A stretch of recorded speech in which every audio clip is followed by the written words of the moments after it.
Big boss Malayalam season 7-ലെ 8ാമത്തെ ആഴ്ചയിൽ eviction നടക്കാൻ പോവാണ്. ആരായിരിക്കും എവിക്ഷനിൽ പോകുന്നത്? 4 പേർക്ക് വോട്ടുകൾ വളരെ കുറവാണ്. ഈ 4 പേരിൽ ആര് വേണമെങ്കിലും ബിഗ് ബോസ് വീട്ടിൽ നിന്നും എന്നേക്കുമായിട്ട് പുറത്തു പോയേക്കാം. നമുക്ക് വീഡിയോയിലേക്ക് പോകാം. ആദ്യമായി കാണുന്ന പ്രേക്ഷകരാണെങ്കിൽ കൂടുതൽ ബിഗ് ബോസ് ലൈവ് അപ്ഡേഷന് മറക്കാതെ യൂട്യൂബ് ചാനൽ സബ്സ്ക്രൈബ് ചെയ്യുക. ഇന്നത്തെ എവിക്ഷനിൽ 4 പേർക്കാണ് വോട്ടുകൾ തീരെ കുറവ് വന്നിരിക്കുന്നത്. ആ കൂട്ടത്തിൽ ഏറ്റവും വോട്ട് കുറവ് അഭിലാഷ് എന്തായാലും പോകും. അഭിലാഷിനാണ് ഏറ്റവും വോട്ടുകൾ കുറവ്. പിന്നീട് വോട്ടുകൾ കുറവ് വന്നിരിക്കുന്നത് ജിഷിനാണ്.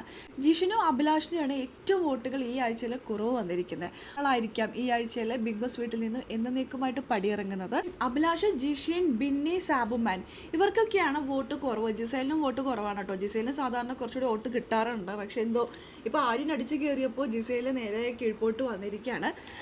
ഇതിൽ ഏറ്റവും വോട്ട് കുറവ് അഭിലാഷിനാണ്. അപ്പോൾ ഈ ആഴ്ച അഭിലാഷ് ആയിരിക്കും പോവുക. ഒരു ഡബിൾ എവിക്ഷൻ ഉണ്ടെങ്കിൽ ജിഷിൻ പോകാൻ സാധ്യതയുണ്ട്. അഭിലാഷ് ഒരു ക്രൂക്കഡ് ആയിട്ടുള്ളൊരു പ്ലെയറായിട്ട് പലപ്പോഴും തോന്നിയിട്ടുണ്ട്. എന്തോ ആരൊക്കെയോ ബോധിപ്പിക്കാൻ വേണ്ടി കളിക്കുന്ന പോലെ. തൻ്റെ ഗെയിമിന് വേണ്ടിയിട്ട് എന്തും ചെയ്യാനായിട്ടൊരു മടിയില്ലാത്തൊരു കണ്ടസ്റ്റൻ്റാണ്. അത് ഒനിലിൻ്റെ അടുത്ത കാര്യത്തിൽ മാത്രമില്ല കേട്ടോ. ഒനിലിനോട് കുറച്ച് സോഫ്റ്റ് കോർണറൊക്കെ ഉണ്ട്.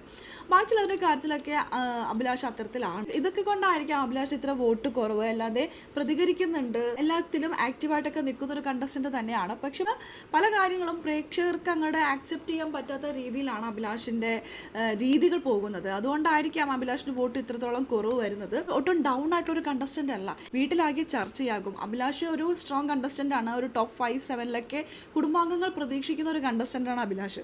അങ്ങനെ ഇരിക്കെ അഭിലാഷിൻ്റെ എവിക്ഷൻ കുടുംബാംഗങ്ങളെ ആകെ തളർത്താനും ഞെട്ടിപ്പിക്കാനും സാധ്യതയുണ്ട്. എല്ലാം കാത്തിരുന്ന് തന്നെ കാണാം. അപ്പോൾ ലൈവ് അപ്ഡേഷൻ നമ്മുടെ ഈ ചാനലിൽ ഉണ്ടാകും. ആദ്യമായി കാണുന്ന പ്രേക്ഷകരാണെങ്കിൽ കൂടുതൽ ബിഗ് ബോസ് ലൈവ് അപ്ഡേഷനായിട്ട് മറക്കാതെ യൂട്യൂബ് ചാനൽ സബ്സ്ക്രൈബ് ചെയ്യുക.